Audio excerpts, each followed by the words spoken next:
যখন ছিল না প্রযুক্তির ছোঁয়া, ছিল না স্যাটেলাইট টিভি চ্যানেল, ছিল না মোবাইল ও ইন্টারনেট সংযোগ, তবুও ছিল না বিনোদন আর হাসি আনন্দের নান্দনিক ও ব্যতিক্রমী আয়োজন।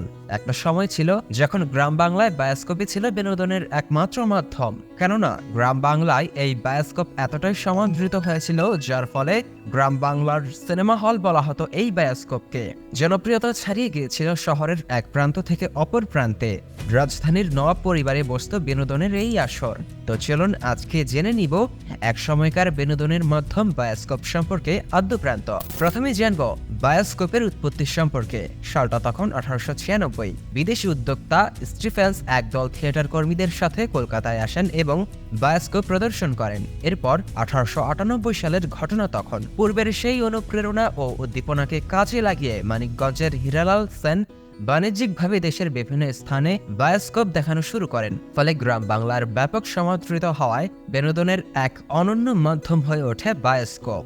প্রদর্শক মাথায় ছোট লাল রঙের কাঠের অথবা টিনের বাক্স নিয়ে ঘুরে বেড়াতো বিভিন্ন প্রান্তে বায়োস্কোপ প্রদর্শন করার জন্য। সেই সাথে তাদের হাতে বাজতে থাকা করতালি আর ছন্দময় বাক্য জনতাকে বেশ আকৃষ্ট করে রাখত। আর চারকোনা বায়োস্কোপ এর 3 দিকে 4টি, 6টি ও 8টি করে গোল গোল জানালা ছিল, যেটা আতসী কাঁচ দিয়ে ঢাকা ছিল। আর দর্শক ওই কাচের ওপর চোখ রেখেই দেখত বায়োস্কোপের ছবি। তবে বায়োস্কোপটি অন্যদিকে পুরোপুরি নিয়ন্ত্রণ করত প্রদর্শক। একত্রে 8 জনের বেশি দেখতে না পারায় লম্বা লাইন ধরতে দেখা যেত। এই পর্যায়ে জানাবো বায়োস্কোপে মূলত কি কি দেখানো হতো এবং প্রদর্শন সূচি বা কেমন ছিল। বায়োস্কোপ শব্দটির শাব্দিক অর্থ চলচ্চিত্র বা ছায়াচিত্র। বাংলার ইতিহাস, পৌরাণিক কাহিনী, ঐতিহাসিক দৃশ্যের ছবি, বিখ্যাত ব্যক্তিত্বের জীবনী চিত্র, পবিত্র মক্কা ও মদিনা সহ বিভিন্ন প্রাকৃতিক নিদর্শন চিত্র দেখা যেত বায়োস্কোপে। একের পর এক ছবি পাল্টাতে থাকতেন আর প্রদর্শককে বলতে শোনা যেত বিভিন্ন ছন্দের তালে সাজানো বাক্য, যার মধ্য দিয়ে স্থির ছবিগুলো ছন্দের বাক্য ও করতালিতে আকর্ষণীয় ও জীবন্ত হয়ে উঠত দর্শকদের কাছে। মূলত পহেলা বৈশাখ, দুর্গাপূজা ছাড়াও বিভিন্ন ঐতিহ্য উৎসব যেমন নানা আচার অনুষ্ঠান, হাট বাজার, মাঠে ময়দানে বিভিন্ন জায়গায় বসত বায়োস্কোপের এমন ভিন্নধর্মী আসর। বর্তমানে আধুনিকতার ছোঁয়া আর প্রযুক্তিগত স্যাটেলাইটের যুগে এসব কেবল হারিয়ে যাওয়া গল্প।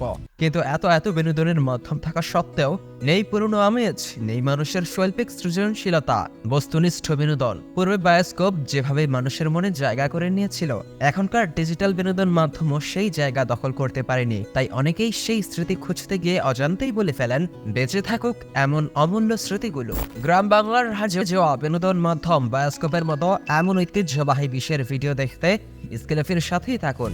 আর অবশ্যই সবার আগে আমাদের সব ভিডিও দেখতে স্কিলফি চ্যানেলটি এখনই সাবস্ক্রাইব করুন এবং পাশে থাকা বেল আইকনটিতে ক্লিক করতে ভুলবেন না।